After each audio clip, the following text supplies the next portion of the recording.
Welcome. In front of me is a Chuwi, or however you pronounce this, HiPad X, and today I'll show you how you can hard reset this device through settings.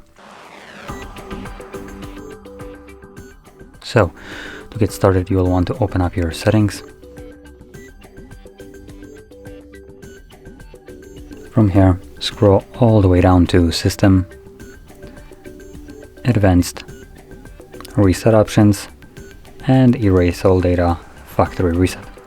Now this will bring up a message that this process removes everything that is listed right here, plus your accounts. So if there's anything that you'd like to keep, do make a backup copy of it before you begin, otherwise you'll lose it permanently. But assuming you have already done so, or you simply don't want to, select Erase All Data. If you have some kind of screen lock, you will need to confirm it. And then again select Erase All Data, which will begin the process. Now on this tablet it will probably take about like 5 minutes to finish up, so I'll be back once we are presented with the setup screen.